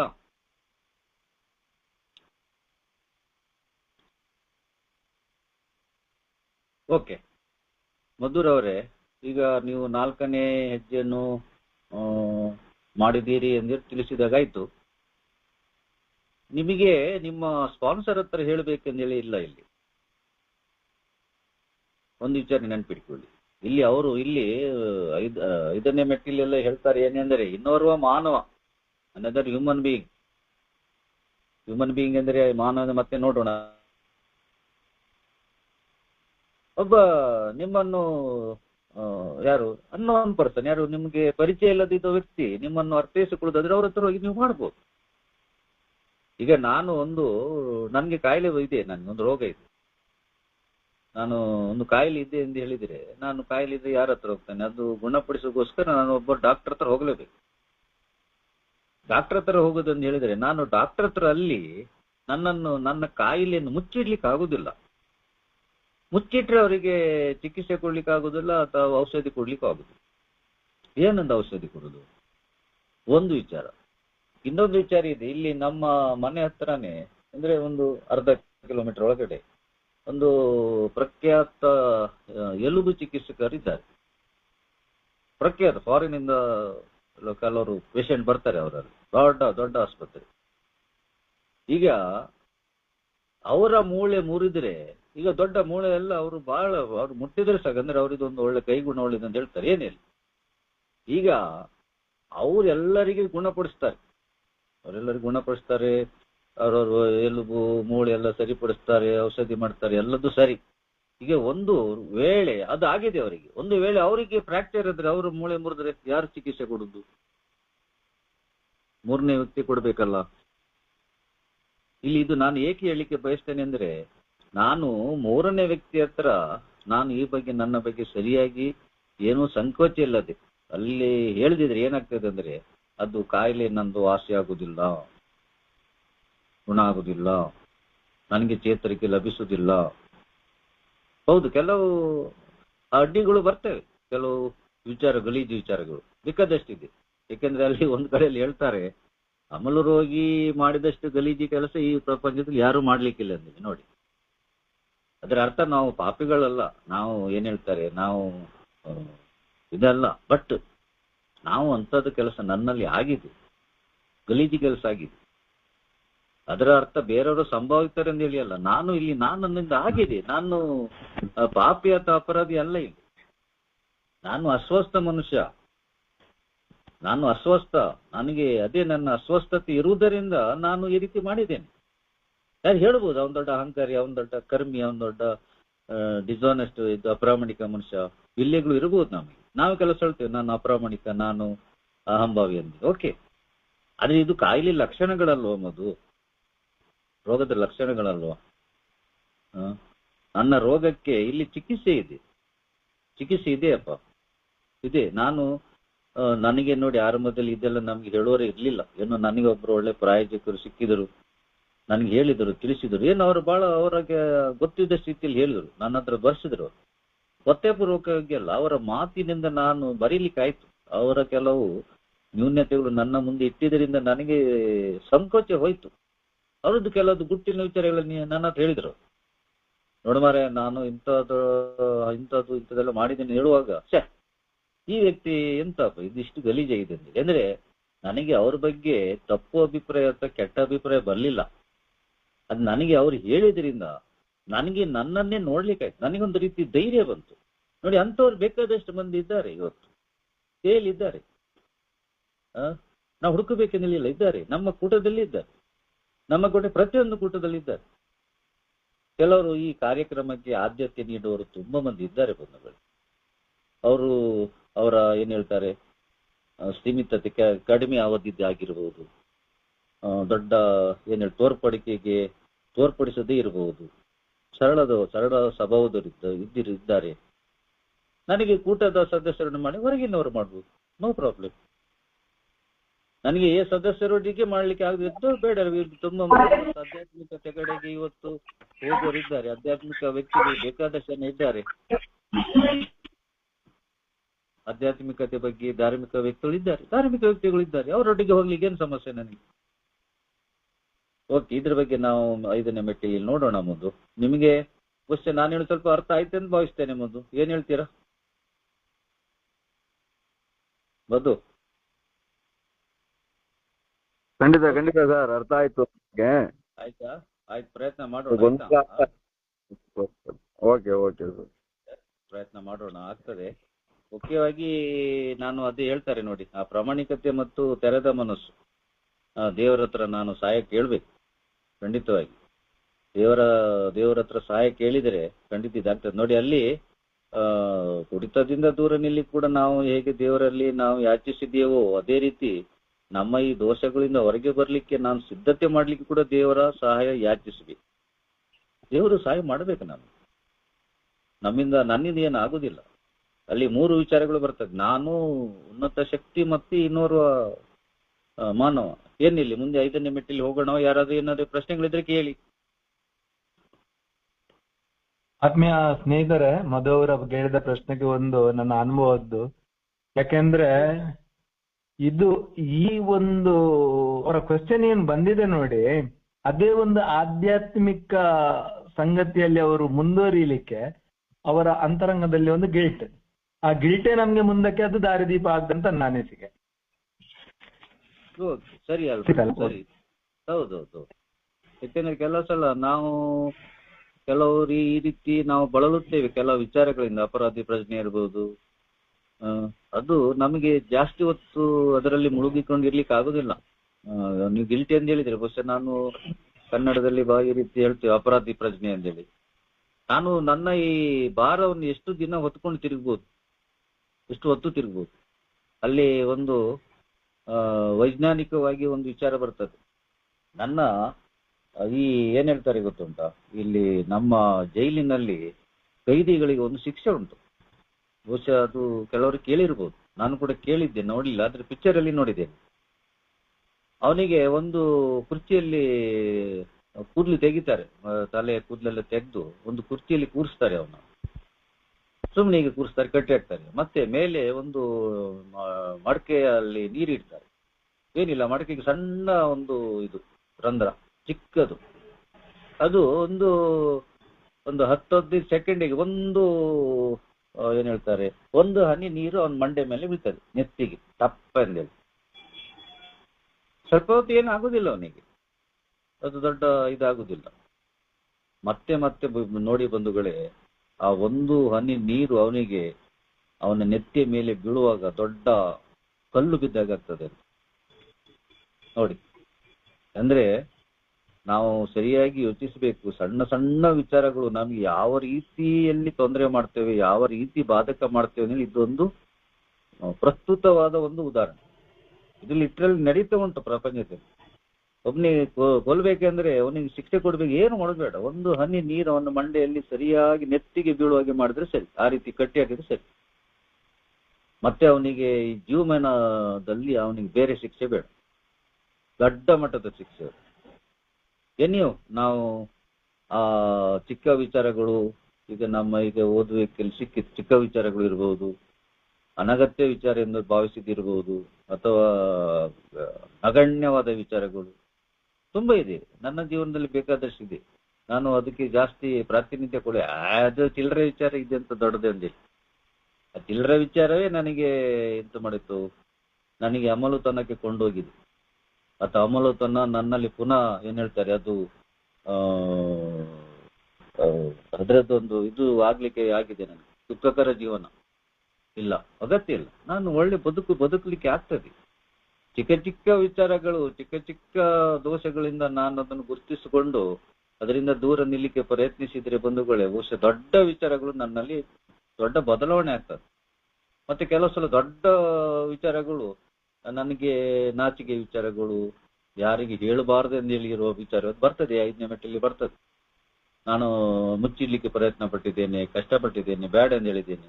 ಓಕೆ, ನೀವು ಬಹುಶಃ 5ನೇ ಹೆಜ್ಜೆಗೆ ಹೋಗಿ ಬಂತು. ಏನಾದ್ರೆ ಪುನಃ ನಾನು ಕೇಳ್ತೇನೆ, 4ನೇ ಹೆಜ್ಜೆ ಬಗ್ಗೆ ಪುನಃ ಯಾರಿಗಾದ್ರೂ ಏನಾದ್ರೂ ಕೇಳಲಿಕ್ಕಿದ್ರೆ ಹೇಳಲಿಕ್ಕಿದ್ರೆ ಹೇಳ್ಬೋದು, ಕೇಳ್ಬೋದು.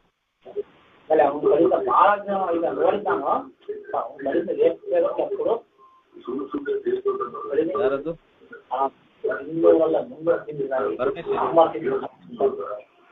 ಓಕೆ, ದಯವಿಟ್ಟು ಫೋನ್ ಅನ್ಮ್ಯೂಟ್ ಮಾಡಬೇಡಿಯಪ್ಪ. ಓಕೆ, ನಾವು ಈಗ 5ನೇ ಹೆಜ್ಜೆಗೆ ಹೋಗೋಣ. ಒಂದು ಪ್ಯಾರ ಓದೋಣ ಅಲ್ವಾ ಶಕ್ತಿ? ಓಕೆ, 5ನೇ ಹೆಜ್ಜೆ ತಕೊಳ್ಳಿ. ಪುಟ ನಂಬರ 5ನೇ ಹೆಜ್ಜೆ, ಪುಟ ನಂಬರ್ ಹೊಸ 12 ಪುಸ್ತಕದಲ್ಲಿ 52. ಓದಿ, ಒಂದು ಪ್ಯಾರ ಓದಿ. 5ನೇ ಹೆಜ್ಜೆ.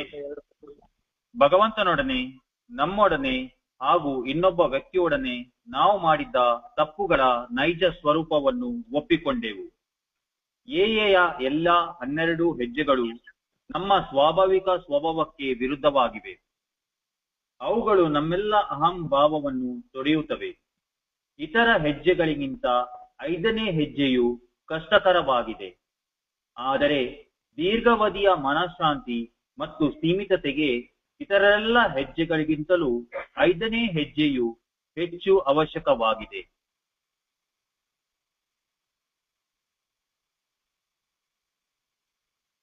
ಸರಿ, ಓಕೆ. ಒಂದು ಪ್ಯಾರ ಇವತ್ತು ಮುಗಿಸೋಣ.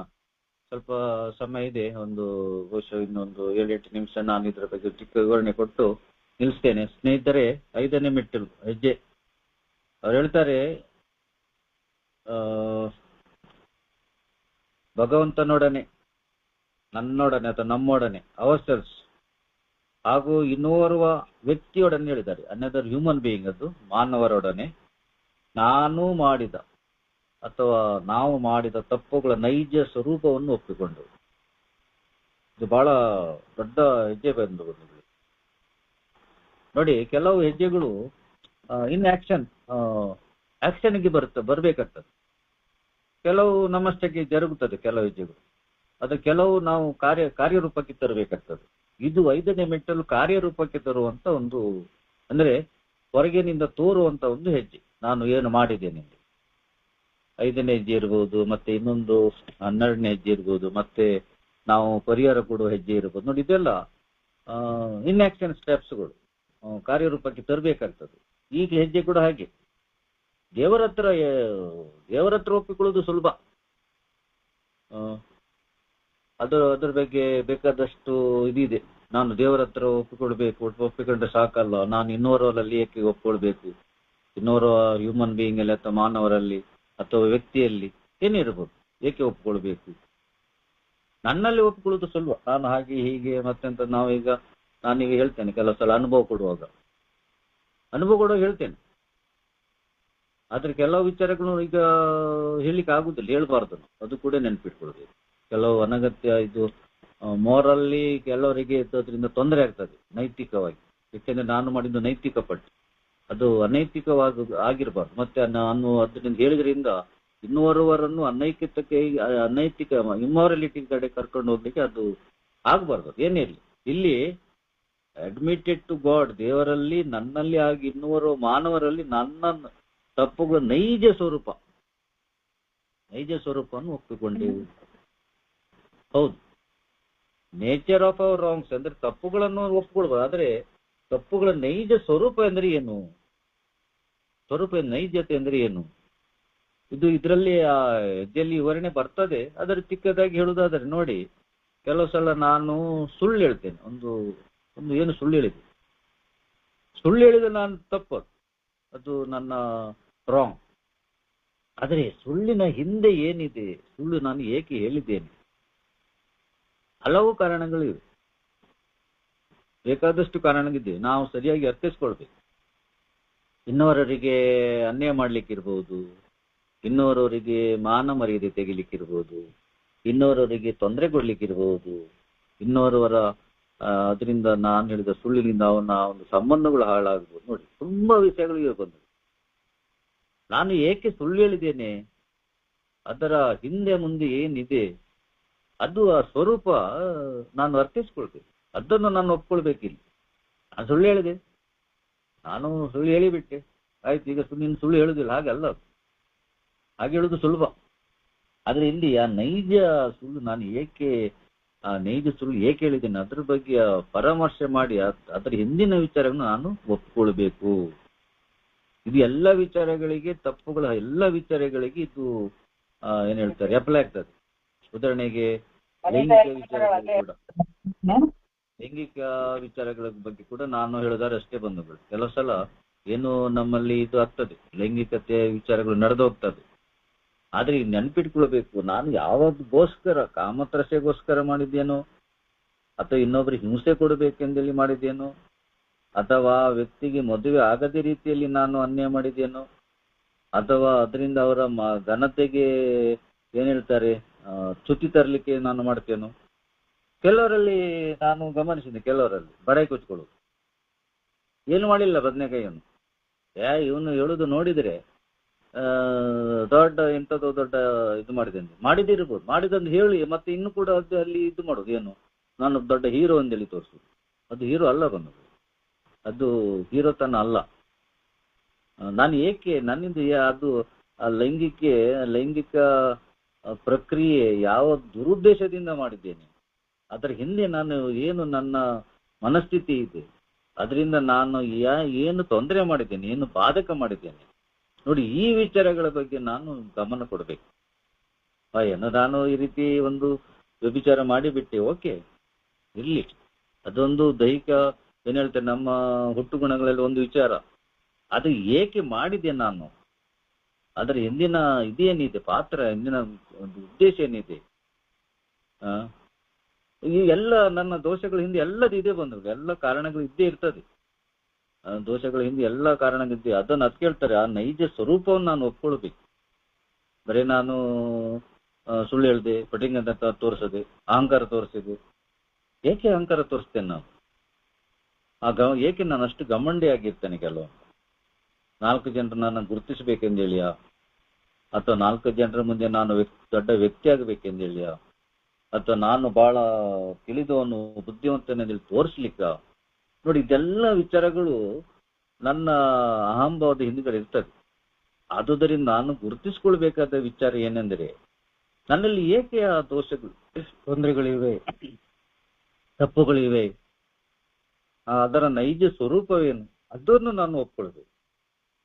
ಮುಖ್ಯವಾಗಿ ಅದನ್ನು ಒಪ್ಕೊಳ್ಬೇಕು. ಮತ್ತೆ ಯಾರ ಹತ್ರ ಅದು ಹೇಳ್ತಾರೆ, ದೇವರಲ್ಲಿ, ಅಡ್ಮಿಟೆಡ್ ಟು ಗಾಡ್. ನಿನಗೆ ಇಲ್ಲಿ ನಾವು 2ನೇ ಹೆಜ್ಜೆಯಲ್ಲಿ ಉನ್ನತ ಶಕ್ತಿ ಎಂದು ಹೇಳ್ತೇವೆ, 3ನೇ ಹೆಜ್ಜೆಯಲ್ಲಿ ನಾವು ದೇವರಿಗೆ ನಾವು ಕರೀತೇವೆ, ದೇವರ ಒಂದು ಉಪಸ್ಥಿತಿ ಅರ್ಥ ಆಗ್ತದೆ. ಮತ್ತೆ 5ನೇ ಹೆಜ್ಜೆಯಲ್ಲಿ ನೋಡಿ, ಇಲ್ಲಿ ದೇವರು ಪುನಃ ಬರ್ತಾರೆ, ದೇವರ ನೀನು ಒಪ್ಪಿಕೊಡು. ಇರ್ಬೋದು, ಗಾಡ್ ಆಫ್ ಯುವರ್ ಅಂಡರ್ಸ್ಟ್ಯಾಂಡಿಂಗ್ ಕೂಡ ಇರಬಹುದು, ನೀನು ಅರ್ಥೈಸಿಕೊಂಡ ದೇವರೇ ಇರಬಹುದು, ನೋ ಪ್ರಾಬ್ಲಮ್. ಆ ಥರ ಒಪ್ಪಿಕೊಡು. ಮತ್ತೆ ಬಹಳ ಮುಖ್ಯವಾದ ವಿಚಾರ ಏನೆಂದ್ರೆ, ಇಲ್ಲಿ ನಾನು ಮತ್ತೆ ದೇವರಿಗೆ ಅವರ ಮುಂದೆ ಬಿಡಿಸಿ ಹೇಳ್ಬೋದು, ದೇವ್ರ ಹಾಗೆ ಹೀಗೆ ಅದು ಹೀಗೆ ಎಲ್ಲ. ಆದ್ರೆ ಇನ್ನುವರವರ ಮುಂದೆ ನಾನು ಬಾಯಿ ತೆರೆಯಬೇಕು. ನೋಡಿ, ನಮ್ಮ ಒಂದು ಚೇತರಿಕೆಯ ಮೂಲ ತತ್ವವೇ ಇದು. ನಮ್ಮ ಅನುಭವ ಬಲ ಭರವಸೆ ಪರಸ್ಪರ ಹಂಚಿಕೊಳ್ಳುದು, ಇಲ್ಲಿ ಅದೇ ಬರ್ತದೆ. ಇಲ್ಲಿ ಅನುಭವ ಅಲ್ಲ, ನನ್ನ ದೋಷಗಳು ಇನ್ನುವರವರಲ್ಲಿ ನಾನು ಒಪ್ಪಿಕೊಳ್ಳಲೇಬೇಕು. ಅಲ್ಲಿಯ ತನಕ ನನಗೆ ಮುಕ್ತಿ ಇಲ್ಲ. ನಾನು ಎಷ್ಟೇ ಮೀಟಿಂಗ್ ಮಾಡಬಹುದು, ಎಷ್ಟೇ ಅನುಭವ ಹಂಚಿಕೊಳ್ಬಹುದು, ಎಷ್ಟೇ ಕಾರ್ಯಕ್ರಮದ ಬಗ್ಗೆ ಮಾತನಾಡೋದು ಬಹಳ ಸ್ವಲ್ಪ ಬಂಧುಗಳು, ನಾನು ಮಾತಾಡ್ತೇನೆ. ಆದ್ರೆ ಕಾರ್ಯಾಚರಣೆಗೆ ಬರುವಾಗ ಅಲ್ಲಿ ಎಲ್ಲಿಯೂ ನಾನು ಪಲಾಯನ ಮಾಡ್ತೇನೆ, ಅಥವಾ ಅದು ನನಗೆ ಬೇಕಾ? ಅವ್ರ ಹತ್ರ ಹೇಳಿದ್ರೆ ಹೀಗೆ ಆಗ್ತದೆ, ಇವ್ರ ಹತ್ರ ಹೇಳಿದ್ರೆ ಅದಾಗ್ತದೆ. ಏನೂ ಆಗುದಿಲ್ಲ. ಎಲ್ಲ ನಿನ್ನ ಮನಸ್ಸಿನಲ್ಲಿರುವುದು. ಎಲ್ಲದೂ ಇರುವುದು ನನ್ನ ಮನಸ್ಸಿನಲ್ಲಿ. ಯಾರು ನನಗೆ ವೈರಿಗಳಿಲ್ಲ. ನನ್ನ ಮನಸ್ಥಿತಿ ನನ್ನಲ್ಲಿ ಏನ್ ಹೇಳ್ತಾರೆ, ವೈರಿಗಳು ನಾನು ಹೇಳುದಿಲ್ಲ. ನನಗೆ ಅವ್ರ ಹತ್ರ ಹೇಳಿದ್ರೆ ಆಗ್ಲಿಕ್ಕಿಲ್ಲ, ಅವರಿಗೆ ಅದು ಅರ್ಥ ಆಗುದಿಲ್ಲ ನನ್ನ ಕಷ್ಟ. ಮಧ್ಯರೋಗಿಯು ಒಬ್ಬ ಮಧ್ಯರೋಗಿ ಇನ್ನೋರ್ವ ಮಧ್ಯರೋಗಿಯನ್ನು ಖಂಡಿತ ಅರ್ಥ ಮಾಡ್ಕೊಳ್ತಾರೆ. ಮಧ್ಯರೋಗಿ ಇನ್ನೋರ್ವ ಮಧ್ಯರೋಗಿಯನ್ನು ಒಪ್ಕೊಳ್ಳಿದ್ರೆ ಅವನು ಕುಡಿತ ಬಿಡ್ಲಿಲ್ಲ ಅಂತೇಳಿ ಅರ್ಥ ಅಷ್ಟೇ. ಮಧ್ಯದಿಂದ ದೂರ ನಿಲ್ಲಿಲ್ಲ ಅಂತ ಅರ್ಥ. ಆದ್ರೆ ಇನ್ನೋರ್ವ ಮಧ್ಯರೋಗಿ ಹತ್ರ, ಇಲ್ಲಿ ಇನ್ನೋರ್ವ ಮಧ್ಯರೋಗಿ ಅಂತ ಹೇಳಿಲ್ಲ, ಅನದರ್ ಹ್ಯೂಮನ್ ಬೀಯಿಂಗ್, ಇನ್ನೋರ್ವ ಮಾನವನೆಂದು ಹೇಳಿದ್ದಾರೆ. ಓಕೆ, ಏನ್ ಇರ್ಲಿ, ಅವ್ರ ಹತ್ರ ಒಪ್ಕೊಳ್ಳಿಕ್ಕೆ ಏನ್ ತೊಂದರೆ ನನಗೆ? ಎಷ್ಟು ಸಲ ಈ ರೀತಿಯ ಪ್ರಶ್ನೆಗಳು ಬರ್ತವೆ. ನನಗೇನು ಪ್ರಶ್ನೆ ಬರಲಿಲ್ಲ, ಯಾಕೆಂದ್ರೆ ಆರಂಭದಿಂದ ನನಗೆ ಸಂದೇಶ ಕೊಟ್ಟ ವ್ಯಕ್ತಿಯೊಡನೆ ನಾನೊಂದು ಒಳ್ಳೆ ರೀತಿಯ ಒಂದು ಇದ್ದಿದ್ದರಿಂದ ಕೆಲವು ವಿಚಾರಗಳು ಹೇಳಲಿಕ್ಕೆ ನನಗೆ ಏನೊಂದು ಮುಜುಗರ ಆಗ್ಲಿಲ್ಲ. ಇನ್ನೊಂದು, ನಾನು ಆವಾಗ ಹೇಳಿದ ಹಾಗೆ ಅವರ ಕೆಲವು ವಿಚಾರಗಳು ನನಗೆ ಹೇಳಿದ್ರು, ಕೆಲವು ದೋಷಗಳ ಬಗ್ಗೆ ಹೇಳಿದಾಗ ನನಗೆ ಒಂದು ಧೈರ್ಯ ಬಂತು, ಈ ವ್ಯಕ್ತಿ ಹತ್ರ ಹೇಳ್ಬೋದು, ಯಾಕೆಂದ್ರೆ ಅವ್ರು ನನ್ನ ಹತ್ರ ಹೇಳಿದಾರಲ್ಲ.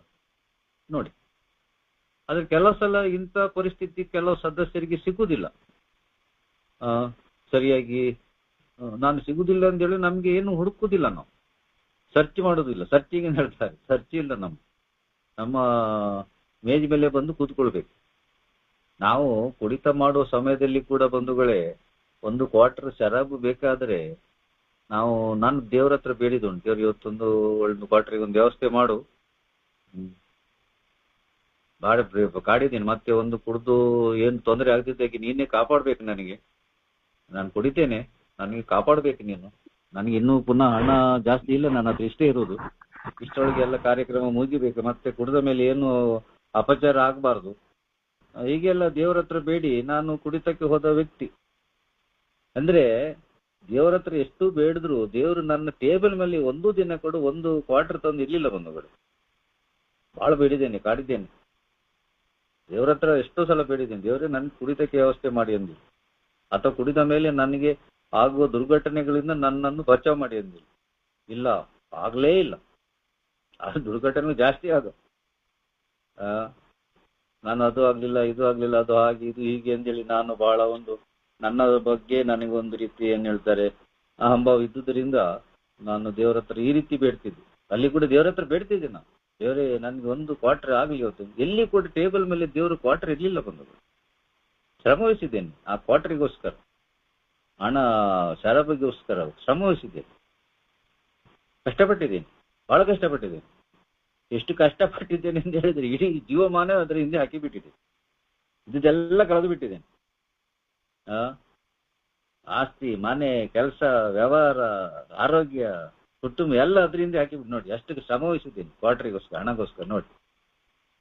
ಹಾಗೆ ಇವತ್ತು ನನಗೆ ಮದ್ಯಪಾನದಿಂದ ದೂರ ನಿಲ್ಲಿಕ್ಕೂ ನಾನು ಶ್ರಮ ವಹಿಸಬೇಕು. ಶ್ರಮ ಇದು ಶ್ರಮ. ನಾನು ಇನ್ನೋರ್ವರಲ್ಲಿ ನನ್ನದು ಎಲ್ಲ ಹೇಳಬೇಕು, ಮುಚ್ಚಿಡ್ಲಿಕ್ಕಿಲ್ಲ. ಮುಚ್ಚಿಟ್ರೆ ಹೋಯ್ತು, ಮುಚ್ಚಿಟ್ರೆ ನನಗೆ ಅದರಿಂದ ಏನೂ ಲಾಭ ಸಿಗುವುದಿಲ್ಲ. ಅದಕ್ಕೆ ಇಲ್ಲಿ ಹೇಳ್ತಾರೆ, ಇನ್ನೋರ್ವ ಮಾನವರಲ್ಲಿ ಹೇಳು, ದೇವ್ರ ಹತ್ರ ಕೇಳು, ಒಂದು ಬೇಡು. ನನಗೆ ಕೆಲವು ಸಲ ಆರಂಭದ ಹಂತದಲ್ಲಿ ಇರುವಾಗ 1-2 ವರ್ಷ ಆದ ಕೆಲವು ವಿಘ್ನಗಳು ಬರ್ಲಿಕ್ಕೆ ಆರಂಭವಾದವು ನನ್ನ ಫ್ಯಾಮಿಲಿಯಲ್ಲಿ, ನನ್ನ ಕುಟುಂಬದಲ್ಲಿ, ನನ್ನ ಸಹೋದರ ಸಹೋದರಿಯರ ಕುಟುಂಬದಲ್ಲಿ. ನಾನು ಅದ್ರ ಬಗ್ಗೆ ಸ್ವಲ್ಪ ನನ್ನ ಸ್ಪಾನ್ಸರ್ ಹತ್ರ ನಾನು ಸ್ವಲ್ಪ ವಿಚಾರ ಮಾಡ್ತೇನೆ. ಈ ರೀತಿ ಸಮಸ್ಯೆ, ಈ ರೀತಿ ಆಗ್ತದೆ ಏನಂತ ಗೊತ್ತಾಗುದಿಲ್ಲ.